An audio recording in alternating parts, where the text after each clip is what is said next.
George Washington, an individual of historical significance, was born on February 22, 1732, at the plantation of his father, Pope's Creek, located in Westmoreland County, colony of Virginia, which was one of the 13 British colonies in North America.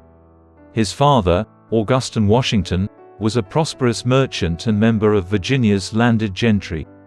In partnership with the English Principio Company, he owned several tobacco plantations and iron operations in Virginia and neighboring Maryland. In addition to serving as a justice of the peace and sheriff for Westmoreland County, he was a prominent member of the local militia. In 1715, Augustine entered into matrimony with Jane Butler, his first wife. Prior to her demise in 1729, Butler bore him 4 children. He wed Mary Johnson Ball, then 23 years old, a few years later in 1731. Through her, he would have 6 more children, with George being the eldest. Mary Washington was founded in 1708 to an elderly father who passed away 3 years later, bequeathing her 400 acres of land. Additionally, at the age of 12, her mother passed away. Mary was placed in the guardianship of George Eskridge, a family associate who likely facilitated her introduction to Augustine Washington. Accordingly, Mary chose the name George for her first son upon his delivery. Having been raised as a devoted subject of the British Empire, George Washington could not have foreseen that he would one day spearhead the triumphant military uprising that achieved independence for the United States of America from Britain. He was raised in the eastern region of Virginia, surrounded by expansive farmland that featured scattered plantation houses and small villages. The Washingtons were regarded as commoners in the British social hierarchy, a far cry from the opulence of King George II's court.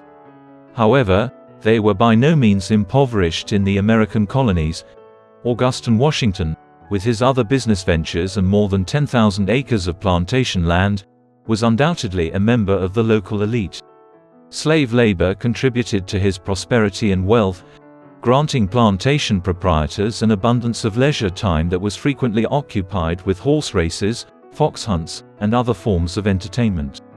Due to Augustine Washington's propensity for frequent property relocations in order to optimize business operations, George experienced an unsettling upbringing. The family relocated to the 2,500-acre Little Hunting Creek estate on the Potomac River in 1735. 3 years later, in 1738, they made another change to Ferry Farm, situated on the Rappahannock River, in close proximity to the port of Fredericksburg and the Occoquan Creek Iron Works. George, from his residence, beheld the ships being laden with tobacco, iron, and other commodities that would subsequently ignite the nascent phases of the Industrial Revolution. As a result, the colony of Virginia experienced a consistent accumulation of wealth. Lawrence, one of the most influential individuals in George's boyhood, was a half-brother. Lawrence, who was 14 years elder than George, attended Appleby Grammar School and maintained his position as a teacher until he turned 20. At this point in time, when George was 6 years old, the initial encounter between the two brothers occurred. Recollections circulated regarding Lawrence's tenure as a captain in a Virginia company in 1739, a period known as the War of Jenkins' Ear against Spain. This conflict was named after the British naval commander Jenkins, whose ear was amputated during a dispute with the Spanish several years prior. Admiral Edward Vernon led an expeditionary force that attacked the Spanish port of Cartagena in South America, of which Lawrence was a member. The endeavor resulted in significant casualties due to adversary losses and the spread of yellow fever. Captain Washington was unable to disembark the ship and placed the blame on General Thomas Wentworth, who refused to allow the American soldiers to even abandon their vessels and treated them with contempt. Notwithstanding this, Lawrence Washington zealously enlisted as a commissioned officer in the British Army and was subsequently sworn in as Adjutant General of Virginia, tasked with the administration of the militia companies within the colony. Upon being appointed to oversee the administration of the Little Hunting Creek estate by his father, he proceeded to rename it Mount Vernon in honor of the admiral. George's aspirations to attain an equivalent classical education to that of his older half-brothers were dashed on April 12, 1743, at the age of 49, with his father's demise. Ferry Farm was the portion of his father's estate that was bequeathed to 11-year-old George. However, his mother Mary retained control of the estate and would do so until George attained adulthood. The mother's strict upbringing of her 5 surviving children resulted in a distant and icy relationship between George and Mary. In his correspondence, he addressed her formally as "Honored Madam." As an escape from his overbearing mother, George eagerly anticipated his visits to Lawrence at Mount Vernon. The extent of George Washington's early education is obscure, and it is probable that he received only rudimentary instruction. Based on the evidence at hand, it can be inferred that he independently acquired knowledge of business and economics and received instruction in elementary mathematics. He read extensively in history, philosophy, and contemporary popular fiction during his adolescent years. In addition to his fondness for outdoor activities and physical activity, he even went bathing in the Rappahannock. He demonstrated exceptional horsemanship, a skill that would prove invaluable throughout his military career. In retrospect, Washington lamented his inability to have pursued the academic disciplines of French, Latin, and Greek, which were emblematic of the era's intellectual and social elite. Washington's intellect appeared antiquated and regional in comparison to that of his more erudite colleagues and friends, including John Adams, Thomas Jefferson, and Alexander Hamilton, who laid the theoretical and intellectual groundwork for the United States of America. However, he defined himself as an intelligent individual capable of putting concepts into practice. Following the demise of his father, George Washington placed an even greater emphasis on his brother Lawrence, who had married Anne Fairfax, whose family owned over 5 million acres and was administered by Colonel William Fairfax on behalf of his English cousin, the 6th Baron Fairfax. Lawrence had not only been elected to the House of Burgesses but also by Washington himself. By befriending Anne's brother George William Fairfax, who was 8 years his senior, the youthful George Washington gained the affection of her colonel father. In 1746, the elder Fairfax and Lawrence devised a scheme to assist George in evading his mother's grasp through his enlistment in the Royal Navy. Mary, unwilling to forego a valuable assistance on the farm, ultimately vetoed the proposal. George, whose aspirations to venture to sea were dashed, made the decision to pursue a surveyor's career at the age of 15. This was a financially rewarding occupation, particularly as the colonial population continued to extend westward. His ability to recognize and analyze geographical elements on maps and in the real world was a skill he gained through this training and applied consistently in his professional endeavors. During his initial assignment in the spring of 1748, he assisted the Fairfaxes in the subdivision of their expansive domains into developing parcels. Soon after, he would commence his initial land investments, acquiring more than 2,000 acres by the time he reached the age of 20. George expanded his land holdings in 1752, subsequent to the demise of Lawrence, who had contracted tuberculosis in July of that year at the age of 34. Lawrence passed away, leaving behind his spouse and an infant daughter. Lawrence stipulated that George would inherit his estate at Mount Vernon in the event of their demise. George was profoundly affected by the demise of his brother, as he had aspired to follow in the footsteps of Lawrence's military career. As a result of his lobbying efforts with Virginia Lieutenant Governor Robert Dinwiddie, he was elevated to the rank of major and designated adjutant general of his home district in February 1753. Soon, Major Washington would be extremely occupied. Both the French and British empires possessed substantial territories in North America by the year 1753. The 13 British colonies spanned the eastern coast and were enclosed to the west by the Allegheny Mountains. In contrast, the French territories extended from New Orleans in the southwestern direction, traversed the Mississippi River, and extended to the Great Lakes and the St. Lawrence River in the northern direction. Immediately following the expansion of their respective empires, both possessed rival claims to the extensive Ohio country. The construction of multiple French forts in the contested region commenced in 1752.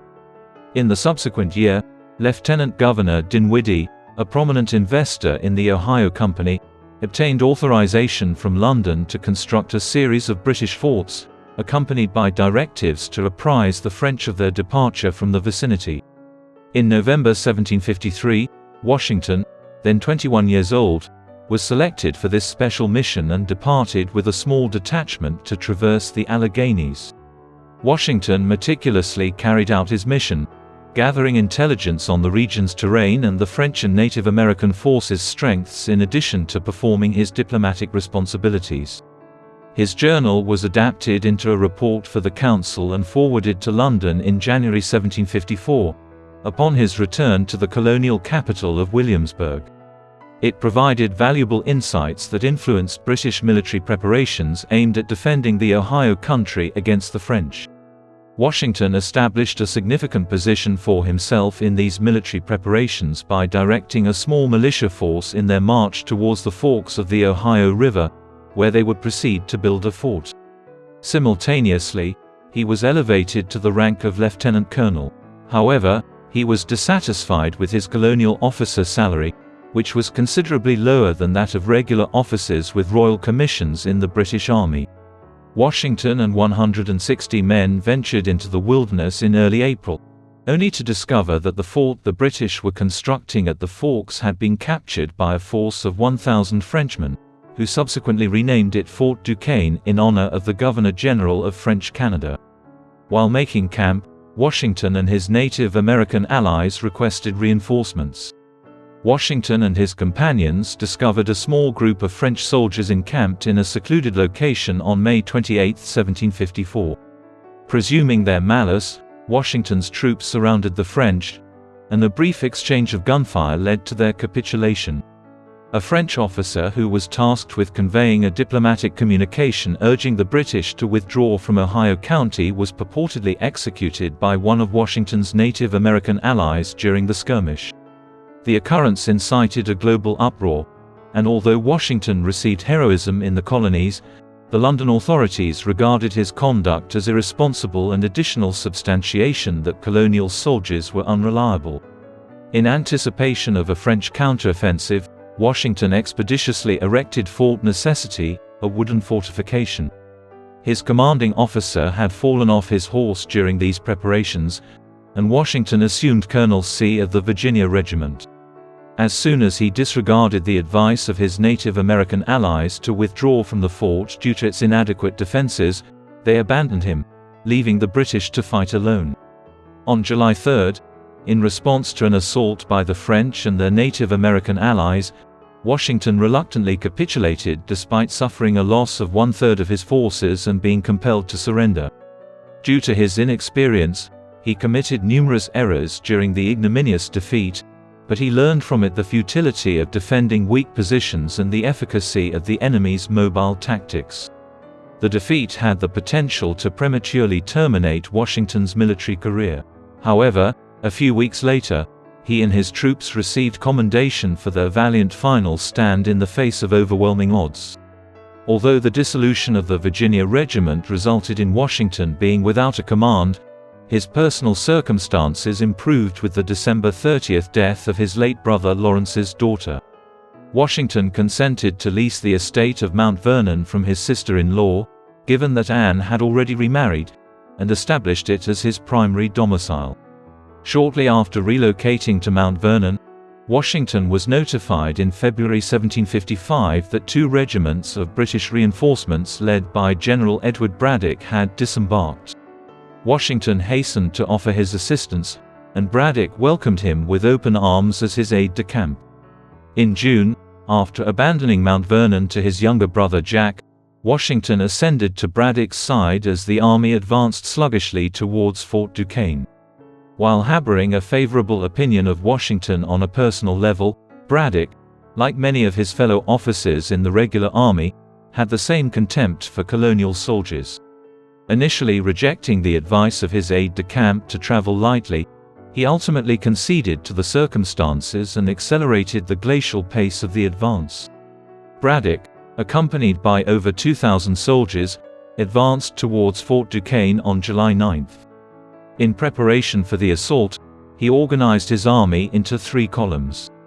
The formidable resistance of 900 French and Native American soldiers, whose strategies once more demonstrated their superiority, caught the British off guard. In obediently carrying out Braddock's directive to rally the soldiers, George Washington exposed himself to grave peril when 2 horses were shot from beneath him.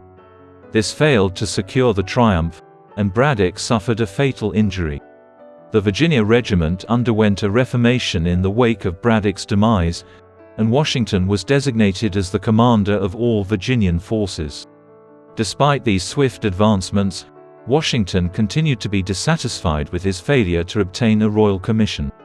London's approach of maintaining a defensive stance along the Virginia frontiers while conducting active operations in Canada infuriated him, leaving him with no choice but to train and rehearse his troops. A significant portion of the militiamen under his command deserted en masse, which saddened him. Late in the year 1757, he was incapacitated by a severe ailment that compelled him to revisit Mount Vernon.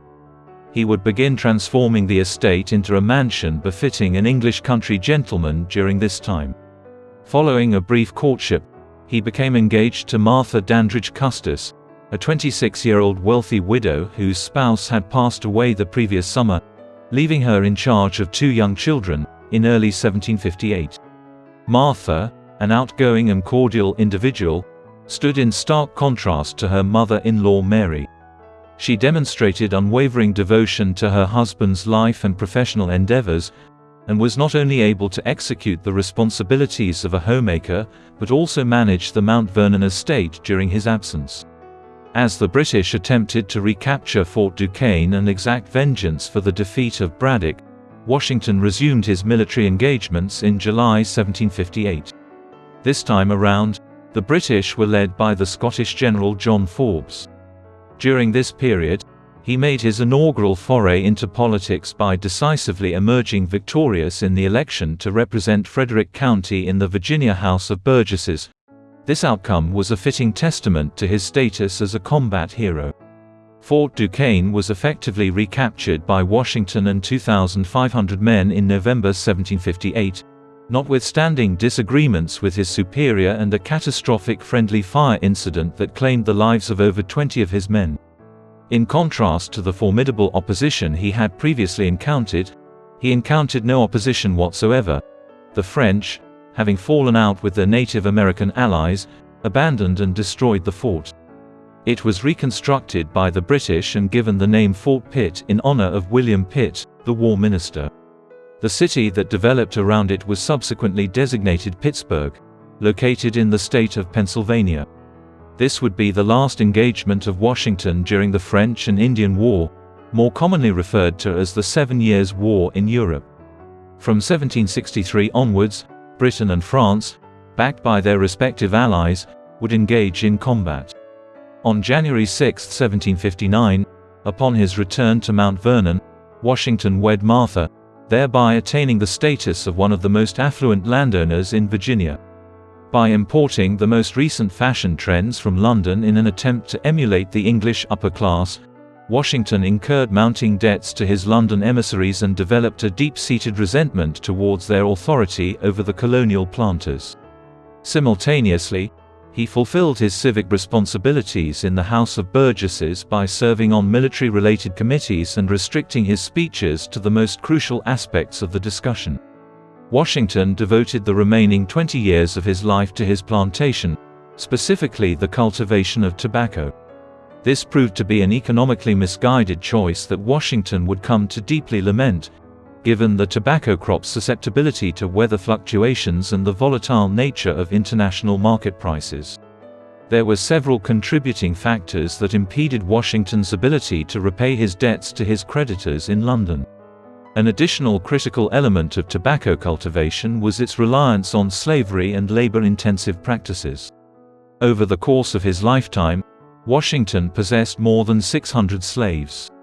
Although he initially viewed slaves as mere commodities to be purchased and sold, He eventually developed a strong aversion towards this practice and ensured that his slaves were treated more humanely than the majority of his contemporaries. This included attending to their health concerns and ultimately abstaining from the sale of any of his slaves as a means to preserve familial unity. The French and Indian War concluded in North America in 1763 with a decisive British victory. Louisiana had been ceded to Spain and Canada to Britain, respectively. The financial burden on the British Treasury was immeasurable, with interest payments on government debt consuming half of the national budget.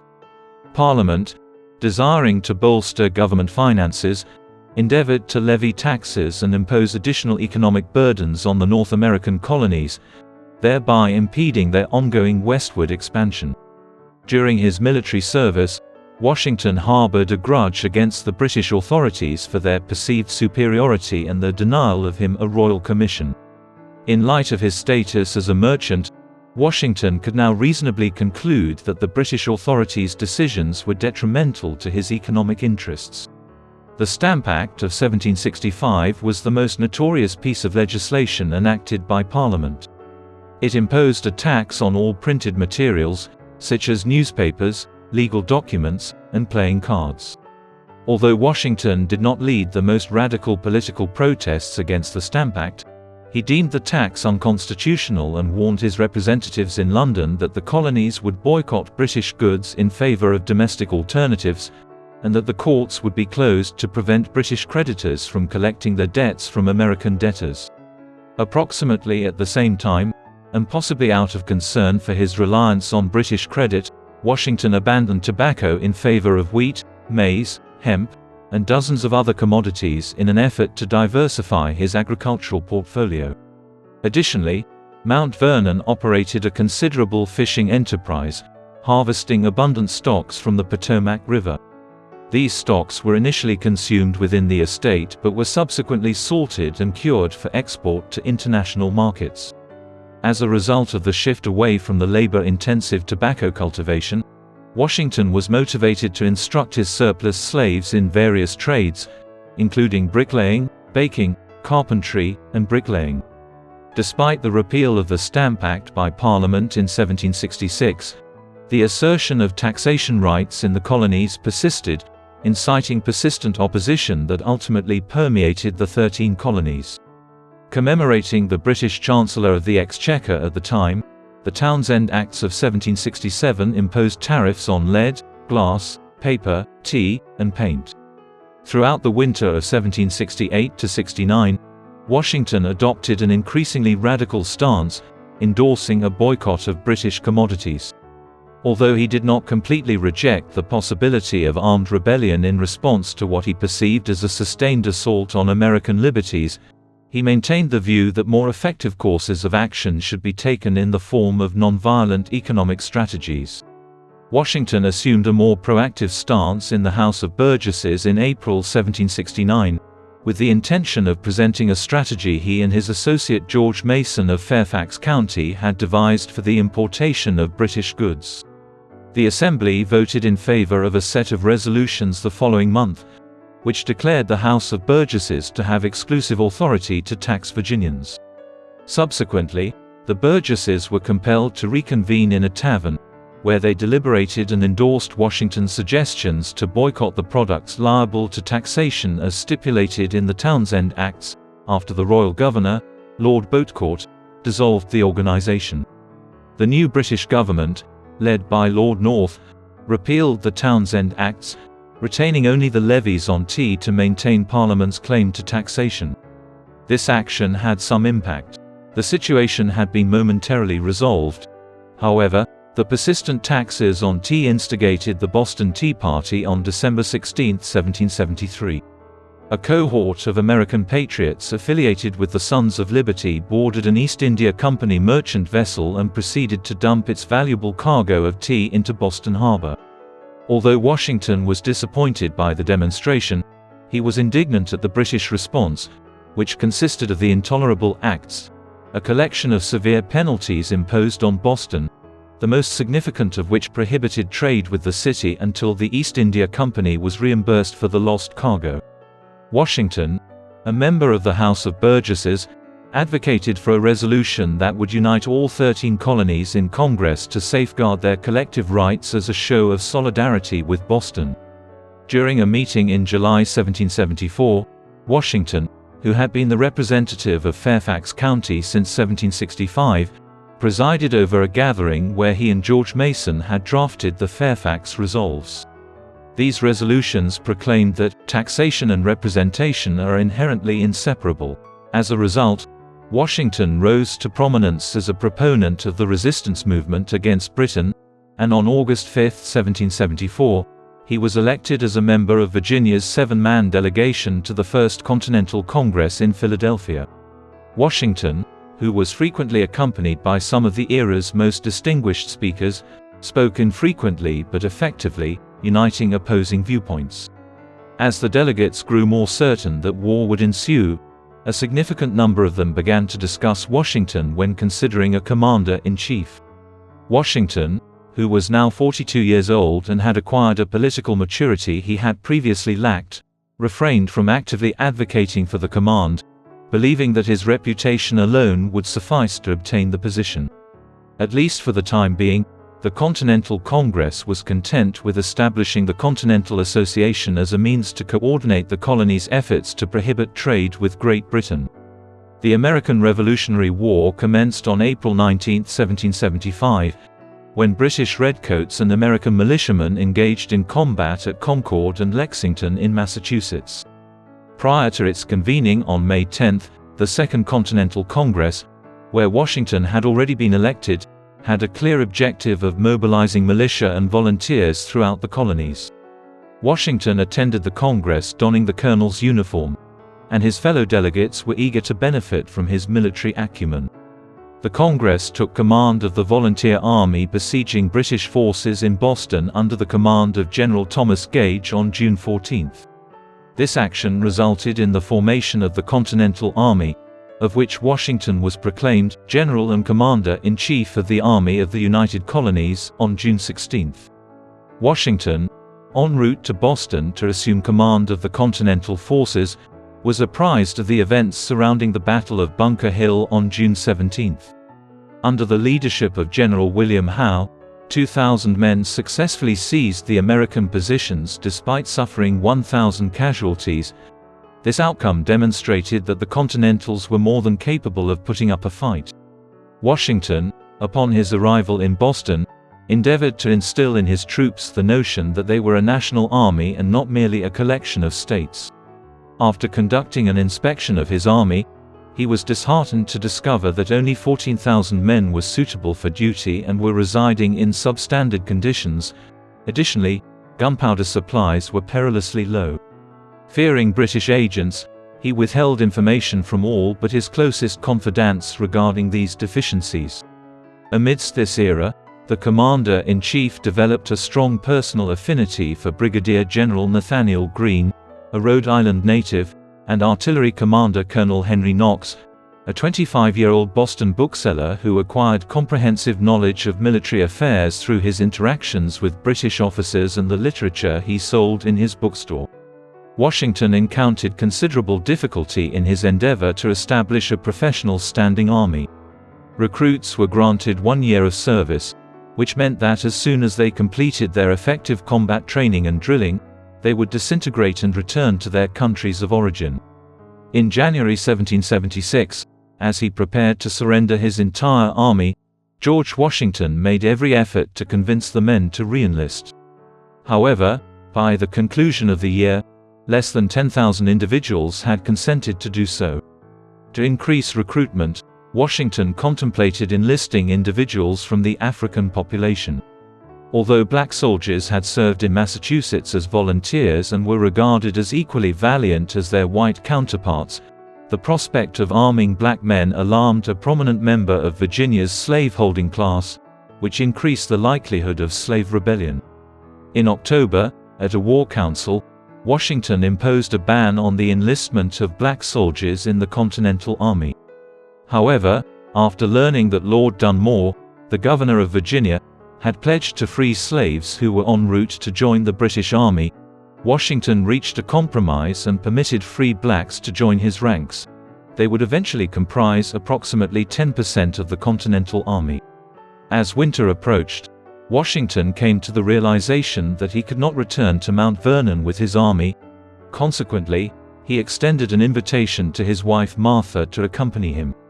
Martha Washington accompanied her husband on campaign for the duration of the conflict, acting as a reliable confidant who could address his worries and concerns regarding his military and the war.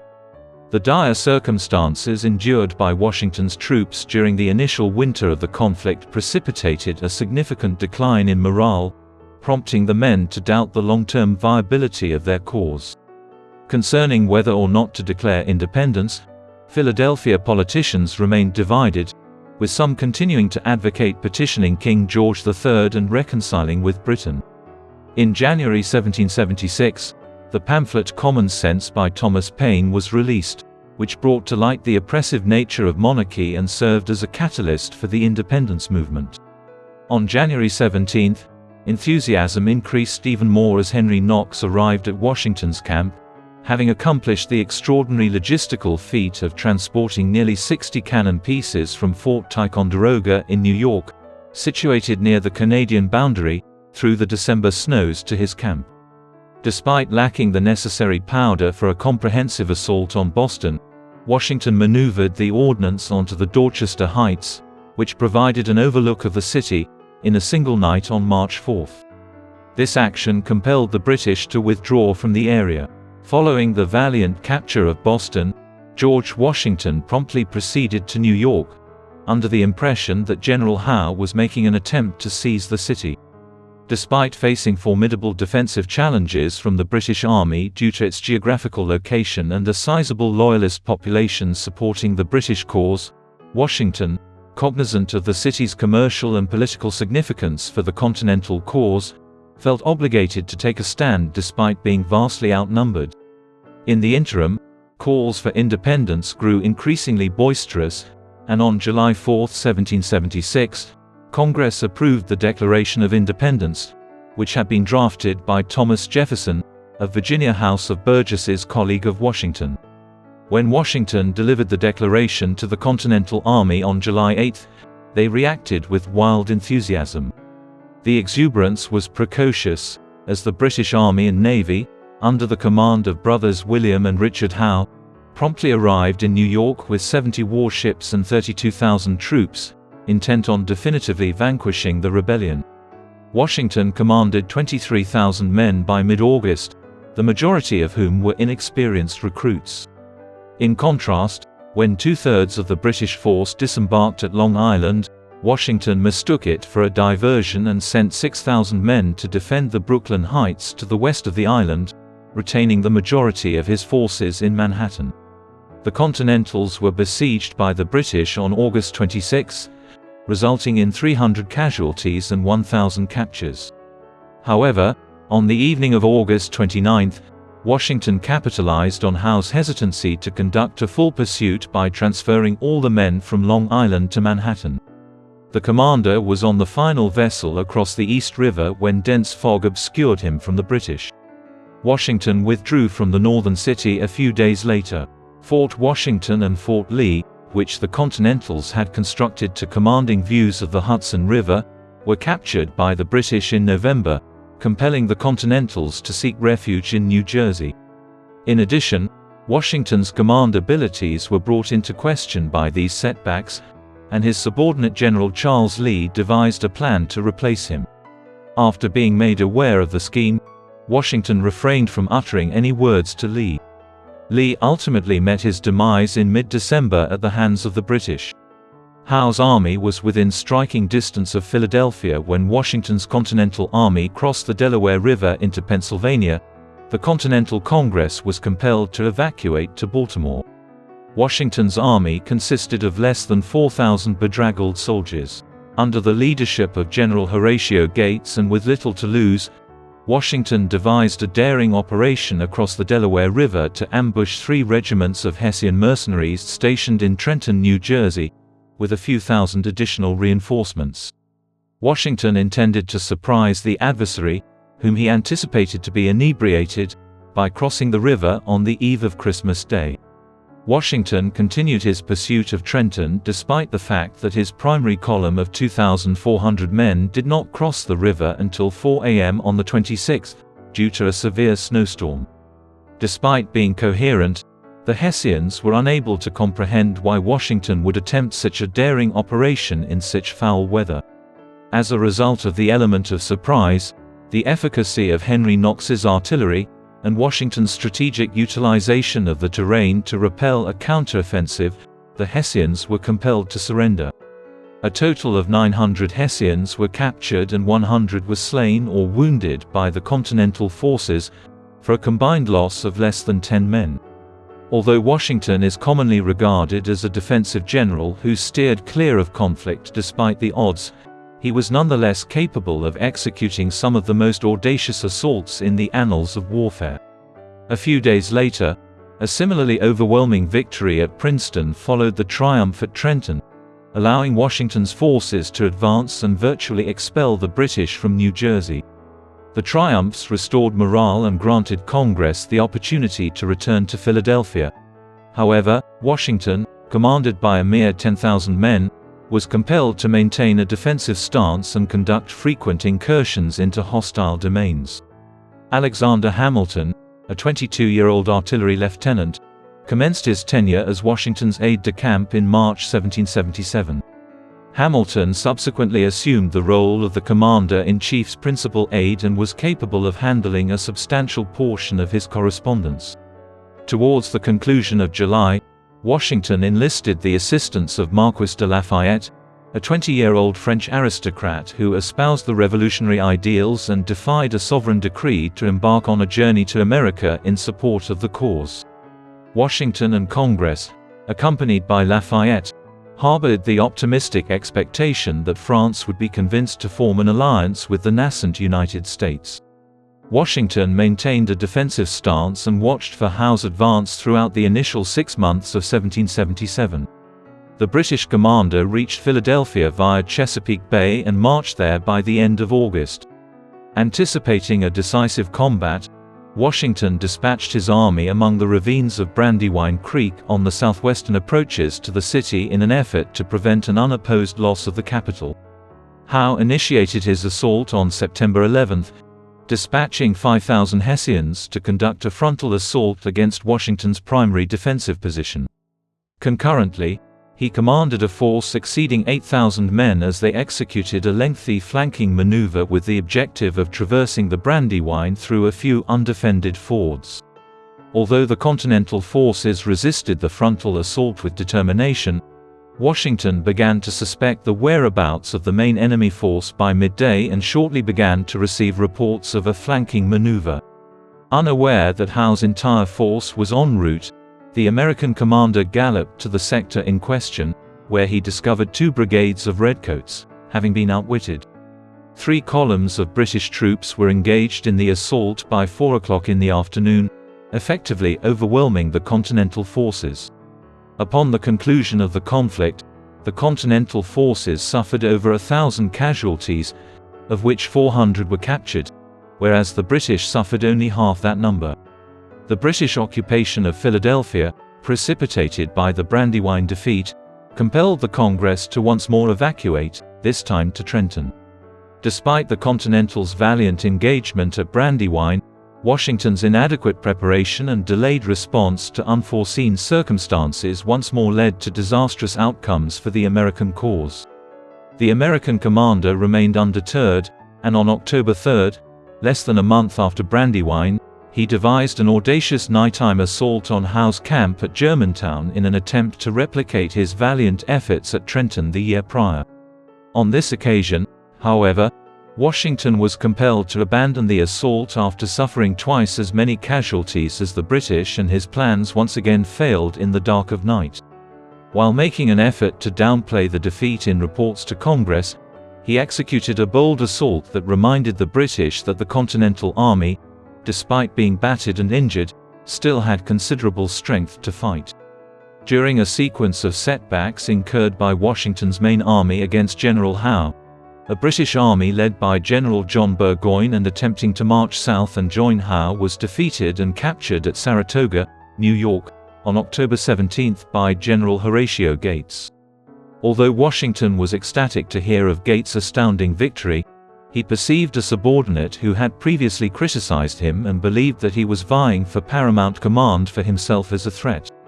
The appointment of Gates to the position of President of the Congressional Board of War, which granted him oversight authority over Washington and his army, validated these concerns.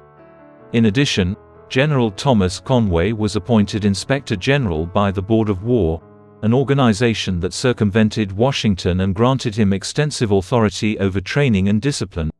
In doing so, Conway was promoted to Major General. Upon Conway's arrival at Washington's camp at Valley Forge to proclaim his appointment, the commander became enraged and apprised him that his generals would not acknowledge his authority. This compelled Congress to reassign Conway to a different location. By maintaining his position, Washington had preserved his command and expanded his authority. 20 miles northwest of Philadelphia, at Valley Forge, where Washington spent the winter of 1777–78, is a location that has entered into American folklore. The Continental Army entered yet another season bereft of resources and threatened to disintegrate, as thousands of men remained ill, famished, cold, and disheartened. Washington realized that the existing Constitution, the Articles of Confederation, which retained the majority of political power with individual states, gave Congress little authority and undermined his efforts to establish a national army, as his beseeching of Congress for supplies was in vain. However, despite these arduous circumstances, Washington's presence at the camp helped to unite his men at a time when other armies might have disintegrated. Martha Washington earned the respect and affection of the men through her concern and attention. The arrival of Friedrich von Steuben, a Prussian officer who had previously served in the armies of Frederick the Great during the 7 Years' War, was another factor that aided Washington. The Prussian army was renowned throughout Europe for its exceptional discipline and orderliness, qualities that the Continentals severely lacking. Alongside instructing the army in line and column formations and related maneuvers, Steuben initiated the development of a drill manual that the United States Army would utilize for nearly a century within a matter of weeks. As of the onset of March, Washington possessed a quantity of 12,000 men readily available for engagement. A far more substantial contribution to the American war effort was the alliance with France, which was formally established on February 6, 1778, in Paris. The strategic landscape of the conflict was significantly altered by the alliance, which compelled the British forces, led by their new commander Sir Henry Clinton, to relocate from Philadelphia to New York and assign 8,000 men to guard the West Indies against the French. Washington ordered General Charles Lee, who had just been released from prison in exchange for his former position as second-in-command, to lead a vanguard of 5,000 men against the British at Monmouth Courthouse while Clinton's troops were retreating. Lee, who had cautioned against the endeavor, initiated a feeble assault that was readily thwarted by the British, thereby demoralizing the Continental forces and encouraging a retaliatory move. Through 2 hours of fierce combat, an enraged Washington managed to alter the tide of the battle by rallying his reserve of 6,000 men. Ultimately, Washington opted against directing his weary army in pursuit of the British, who had escaped in the dark to safety. General Lee was court-martialed and found guilty in the weeks following the conflict. Washington was relieved to see him go. Over the subsequent 3 years, British forces redirected their efforts towards the southern region. Despite not engaging in any significant conflicts, Washington remained active throughout this time period. During the summer of 1778, the French Navy arrived at Washington via the Chesapeake to form an alliance. However, the collaboration between the subjects of an absolute monarchy and the citizens of a revolutionary republic was anything but smooth. The Americans quickly discerned that the French were primarily driven by animosity towards the British rather than genuine support for the American cause. Consequently, Washington once more encountered European military officers who held a contemptuous view of the Americans. Despite the fact that Washington prevented Clinton from controlling the Hudson River and isolating New England from the rest of the country the following summer, this period was otherwise uneventful. By 1780, Washington's army was severely lacking in supplies and funds, and military success appeared improbable without French assistance. Since early 1779, Lafayette had resided in France, where he advocated for increased French support for the American cause. In response to the summons, King Louis XVI dispatched a 6,000-man expeditionary force to America on July 10, 1780.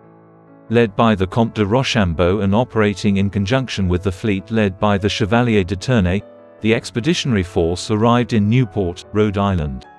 In the interim, the Continental forces encountered a sequence of setbacks in the southern region. These included the forfeiture of the port of Charleston, South Carolina, in May, and Horatio Gates' defeat at the Battle of Camden, South Carolina, on August 16, at the hands of General Charles Cornwallis. In the aftermath of this shambles, Congress dismissed Gates, thereby eliminating the last challenger to Washington's authority within the Continental Army. An even more dire situation ensued in late September, when Benedict Arnold, a valiant Continental Army officer who had fought with distinction at Saratoga but was harboring a wounded ego due to his failure to secure a promotion, was betrayed by Washington. Arnold, who had been appointed commandant of the strategic fort of West Point in August, devised a plan to surrender the fort to the British instead of bolstering his defenses. Fortunately, he escaped just in time when the conspiracy came to light. In 1781, Benedict Arnold's defection and British victories in the South posed a threat to Virginia, the native state of George Washington. Washington was urged by Governor Thomas Jefferson, whose residence at Monticello had been occupied by Arnold's forces, to lead his soldiers south in order to defend his home state. Despite being concerned about the whereabouts of Mount Vernon and having dispatched a division led by Lafayette to confront Arnold in Virginia, the American commander, George H.W. Bush, preferred to maintain his forces in New York. He believed that the decisive blow against the British would be delivered there, despite the fact that his French allies had devised an operation in the South. Washington abandoned his plans to attack New York by mid-August, upon learning that a French fleet of 29 ships, led by Admiral de Grasse, had departed from the West Indies with the intention of deploying 3,500 men to the Chesapeake in early September. Additionally, Lafayette informed Washington that Cornwallis had sought refuge in Yorktown, which is situated on the easternmost point of the Virginia Peninsula and is completely encompassed by water on 3 sides. Washington and Rochambeau hastily advanced south with the intention of ensnaring Cornwallis and coercing his surrender. As scheduled, de Grasse's fleet arrived on the Chesapeake at the start of September, surmounting a restricted British resistance en route. As a consequence, Cornwallis was ensnared between the French vessels at sea and Lafayette's small army on land. Washington and Rochambeau conferred with the admiral on September 18 to deliberate on strategies for the impending siege. De Grasse insisted that he must return to the West Indies by November 1 at the latest, thereby allocating slightly over a month to complete the operation. On September 28, when Washington and Rochambeau initiated their besiege of Yorktown, the American commander abstained in favor of his French counterpart, who possessed greater expertise in the art of siege tactics. Against the 19,000 French and American forces besieging Yorktown, Cornwallis' army of 9,000 men was substantially outnumbered, and the British general begged General Clinton for additional reinforcements. The Allied forces captured 2 British redoubts in front of Yorktown on the 14th after French engineers constructed 2 lines of trenches that allowed Allied artillery to rain cannonballs into the city. By the 16th, they had approached the British lines so closely that Cornwallis attempted a last-ditch evacuation across the York River, but the plan was thwarted by bad weather. Washington received a communication from Cornwallis on the morning of October 17, 1783, regarding the terms of surrender that were subsequently agreed upon and signed on October 19. Although Cornwallis's capitulation at Yorktown did not result in the conclusion of the conflict, it did convince the London authorities that maintaining the expensive endeavor to retain the American colonies was no longer worthwhile.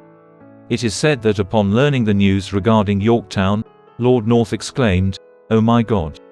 Everything is over. His governance consequently came to an end in early 1782. Sir Guy Carleton succeeded Henry Clinton as commander-in-chief. However, his responsibilities were predominantly confined to orchestrating the withdrawal of British assets from their former colonies. Despite harboring skepticism towards Carleton's peace proposals, Washington continued to expect hostilities to continue. With the exception of a few minor conflicts that occurred in the southern region throughout 1782, the war came to an end. On November 30, 1782, preliminary peace terms were agreed to in Paris, an exceptionally magnanimous agreement that acknowledged the independence of the United States of America, whose borders extended from the Great Lakes to the Mississippi, and set the stage for a final peace treaty ratified in September 1783. Despite possessing an army at his disposal and being the most powerful person in the United States, George Washington elected to return to his private life at Mount Vernon and rescind his commission on December 23, 1783. In doing so, he followed in the footsteps of Lucius Quinctius Cincinnatus, a renowned Roman general from the 5th century BC who was compelled to abdicate his dictatorial powers in order to defeat the enemies of Rome. Following his return to Mount Vernon, Washington resolved to revitalize his estate, which had been neglected throughout the conflict. Anti-slavery advocates courted Washington during this time, including Lafayette, who proposed an experiment in which enslaved individuals were educated and liberated in exchange for tenant farming. Washington, who had always considered slavery to be an economically inefficient institution, developed a moral aversion to the practice after the war. However, he could not stand the prospect of reorganizing the entire economic system, which was vital to his livelihood as a planter. Washington, similar to numerous other proprietors, held the naive belief that the institution of slavery would eventually cease to exist of its own accord.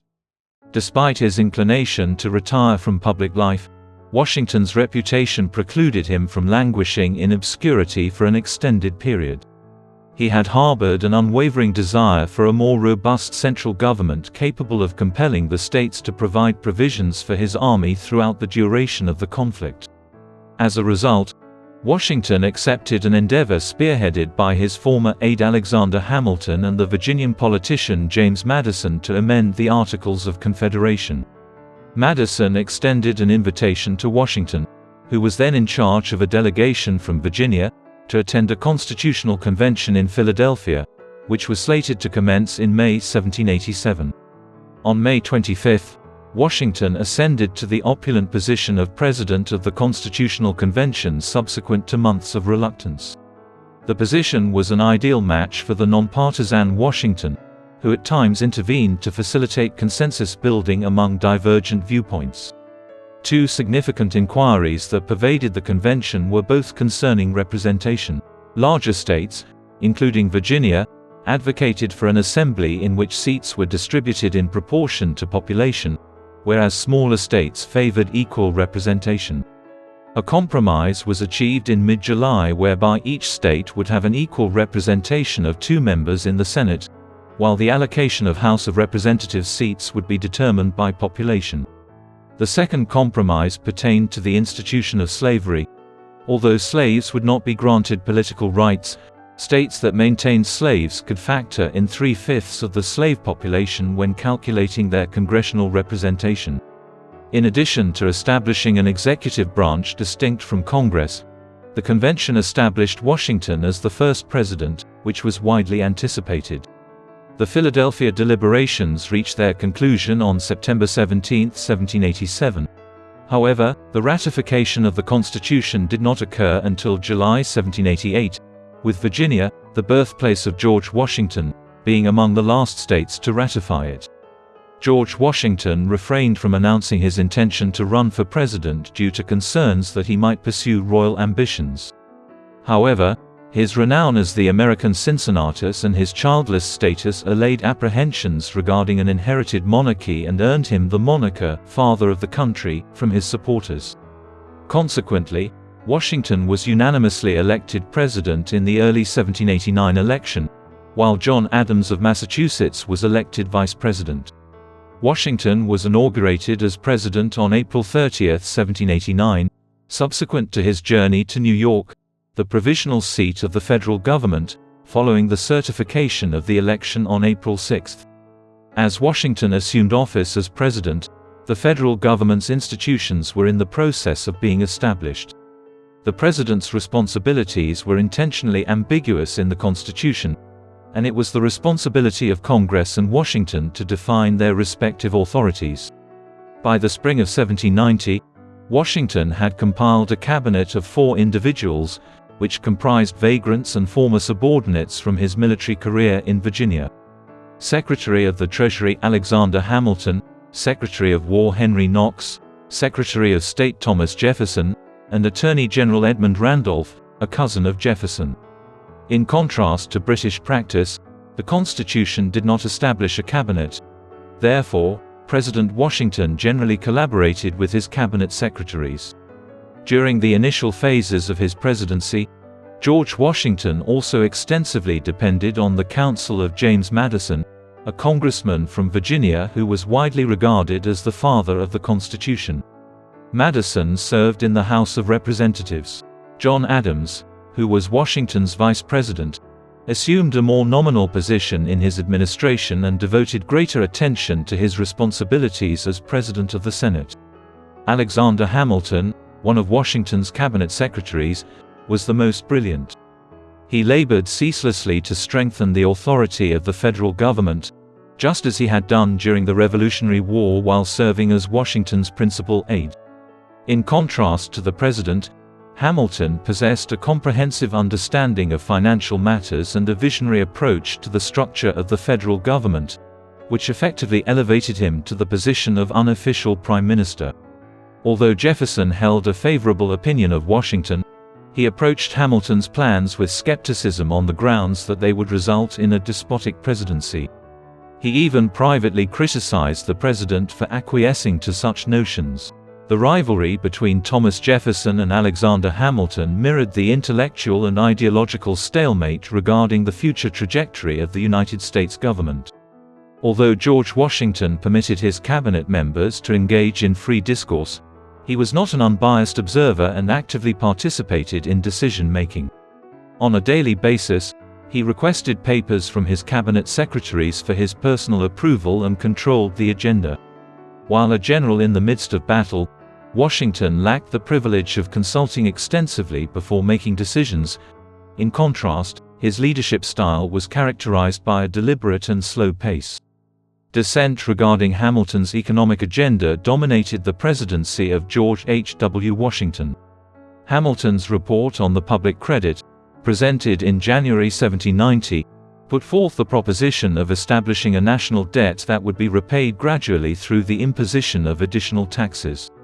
In effect, Hamilton suggested that the loyalty of debt holders be transferred from the states to the national government through the assumption of state obligations by the federal government. Washington, who agreed with Hamilton's notion of a robust national government capable of procuring funds to fulfill its financial commitments, was content to defer to his Treasury Secretary in the matter of particulars. When the subject of taxation was broached, recollections of British colonial rule arose in Madison, which incited him to declare his opposition, sever his alliance with Hamilton and Washington, and withhold support for the proposals from Congress. The president was disheartened by the demise of a devoted ally and the commencement of the division between the northern and southern states, factors that would perpetually shape American politics.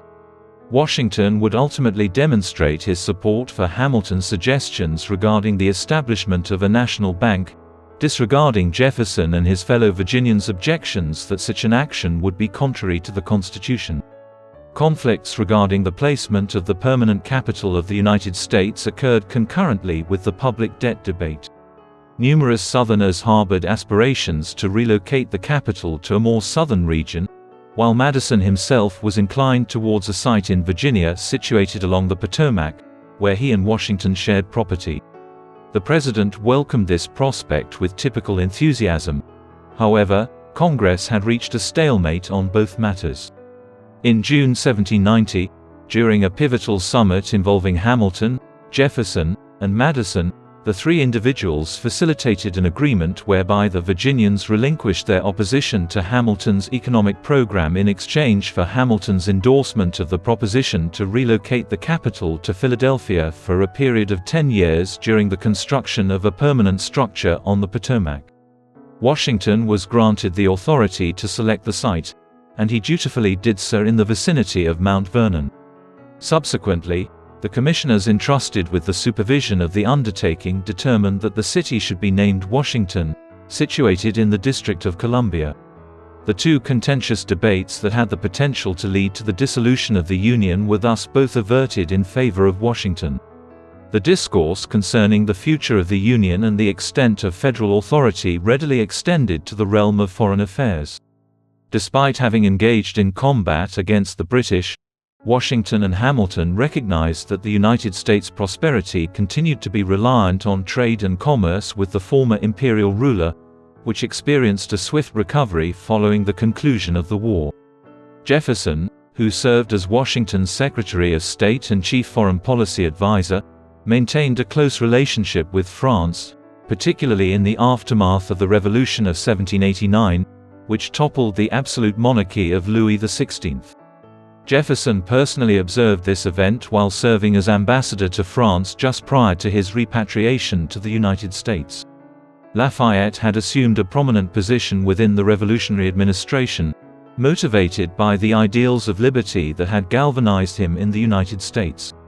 Washington's apprehension that mob violence might ensue during the French Revolution was prescient in nature, as evidenced by the subsequent events of September 1792, when the Jacobin faction, which was radical, seized power. That month, King Louis and Queen Marie Antoinette were executed, and Lafayette was exiled. Washington endeavored to unite Hamilton and Jefferson, whose supporters had divided into opposing political organizations, the Federalists and Republicans, out of discontent with their rivalry. Notwithstanding his adeptness at reconciling divergent political viewpoints during the Continental Congress and the Constitutional Convention, the president encountered formidable obstacles in his endeavors to do so when confronted by these two lofty figures, who resorted to colliding through anonymous correspondence in the press. Despite having the intention of resigning after one term, Washington was convinced to remain by the arguments of both men, who held the belief that he was the sole individual capable of preserving national unity. He was re-elected to a second term during the winter of 1792, while Adams maintained his position as vice president, fending off Jefferson's challenge. Nevertheless, a solid majority in the House of Representatives had been secured by the Jeffersonian Republicans, which paved the way for robust opposition from Congress to the administration of George W. Bush during his second term. The foreign policy concerns that dominated Washington's second term stemmed from the 1792 conflict that erupted between France and Britain. Jefferson maintained that the United States and France remained allies from the time of the war. However, Knox and Hamilton held the view that the alliance had ceased to exist subsequent to the overthrow and execution of Louis XVI. Washington desired to maintain a neutral stance between the two belligerent nations, cognizant of its limited capacity to apply significant diplomatic or military pressure. In an effort to convince the United States to wage war against Britain, French envoy Edmond Charles Genet traveled to Philadelphia on April 22, 1793, subsequent to Washington's proclamation of American neutrality. Although the Frenchman gained widespread popularity among the American populace, Washington met him with disdain due to his perceived intention of meddling in American politics. Genet exacerbated the situation by advising French privateers engaged in an assault on British shipping to enter American ports, and by threatening to appeal to the American people instead of consulting with Washington. The aforementioned derogatory remarks undermined the pro-French position and prompted the American cabinet to request Genet's recall. However, Washington granted him asylum in the United States after discovering that the Jacobins intended to put him on trial and were recalling their envoy. The actions undertaken by the British throughout this era further escalated hostilities with the United States. During the summer of 1793, British forces initiated the practice of intercepting neutral vessels en route to French ports, resulting in the seizure of American cargo. Unwitting Americans were often enticed into the British Navy's practice of impressment, which involved capturing British deserters and transferring them to American ships for service in the Navy. In light of the demands put forth by the Federalists for a special envoy to Britain with the purpose of negotiating a treaty of commerce and allaying the threat of war, Washington appointed John Jay, an accomplished diplomat and concurrently serving as Chief Justice. This decision sparked debates regarding the constitutionality of the separation of powers between the executive and judicial branches of government. Although the economic relationship was skewed in favor of Britain and did not fully address all American grievances, the treaty negotiated by Jay in February 1795 halted the deterioration into war. Although Washington was inclined to affix his signature to this flawed document, the Republicans were incensed upon its publication in the press. Following his resignation as Secretary of State in 1793, Jefferson endeavored to mobilize House Republicans in opposition to the treaty's implementation by withholding funds. Although the endeavor came to a narrow defeat, it prompted Washington to sever his connections with his former advisor and friend. Washington's endorsement of the Jay Treaty incited a surge of Republican censure, and his reputation in Jeffersonian circles could no longer be fortified by the brilliance of his exploits during the Revolutionary conflict. The 64-year-old Washington, overburdened with the responsibilities of office and afflicted with a succession of ailments throughout his presidency, declared his intention to cease active engagement in public affairs upon the completion of his second term. Through this action, he established a historic precedent wherein a two-term limit was unbreakable and unchallenged. The departing president, in his farewell address, which was composed by Hamilton and released in September 1796, emphasized the importance of national unity amidst both domestic and international obstacles. John Adams assumed office on March 4, 1797, following the re-election of George Washington. Despite Adams' admonitions for unity, they were disregarded, and the escalating rivalry between the Federalists and Republicans persisted. Washington's retirement was brief, and in 1798, when war with France appeared imminent, he was appointed head of the army. However, President Adams vehemently opposed his efforts to appoint Alexander Hamilton as his second-in-command instead of more senior officers like Henry Knox. This strained Washington's relations with both Adams and Knox. The conflict was averted by diplomatic efforts towards France, and Washington subsequently resumed his duties at Mount Vernon. Despite his advanced age, he maintained a keen interest in agricultural affairs. On December 12, 1799, he embarked on a 5-hour errand around his estate when an unforeseen snowstorm befell him. He deteriorated due to his exposure to the elements and passed away on December 14, 1799. Washington penned a New Testament a few months prior to his demise, in which he bequeathed his estate to Martha with the stipulation that the 120 slaves he bequeathed to her would be emancipated upon her demise. Martha, apprehensive that the slaves might be incentivized to murder her due to the absence of consultation regarding the will, resolved to liberate her deceased husband's slaves on January 1, 1801, slightly over a year prior to her own demise in May 1802. The United States was in deep sorrow upon the passing of George Washington, and he remains regarded as one of the nation's preeminent presidents and generals. During his 67 years on Earth, he had played a pivotal role in a number of the most significant occurrences in the annals of world history. Washington, who was born into a modest colonial family, began his military career as a resolute officer in the British Colonial Army, harboring resentment towards London for the treatment he received. His triumph over one of the most formidable European armies in battle would ensure the independence of a nation established on the ideals of equality and freedom. He would subsequently serve as the inaugural President of the United States and preside over the Constitutional Convention, both of which were pivotal in the formation and consolidation of the American political system. His opponentry of his fellow Virginian colonists was due to his conviction that a strong federal government was necessary to ensure the security and prosperity of the new nation. However, This viewpoint paved the way for the United States to become the preeminent global power of the 21st century. Certain of Washington's shortcomings as a statesman may be overlooked due to the ubiquitous esteem he commands. Washington lost more battles than victories during his military tenure, and his errors at New York and Brandywine led to catastrophic defeats. Although Washington successfully maintained his army's life, the decisive strike at Yorktown would not have been possible without the support and collaboration of the French Navy and Army.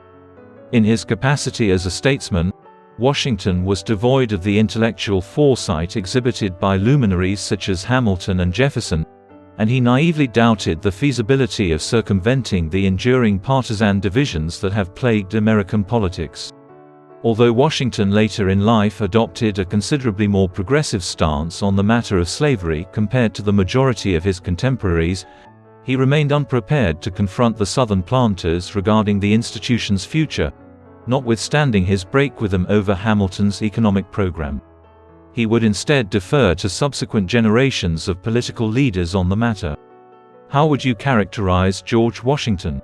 Admired for his rousing leadership that propelled a motley army to victory over the formidable British Empire, he was also a shrewd statesman whose practicality preserved the Union while the Constitution took shape. Or was he a politician and mediocre general who appropriated the praise that should have been given to his allies and subordinates for his political and military achievements? Please let us know in the comment section, and in the meantime, thank you very much for watching.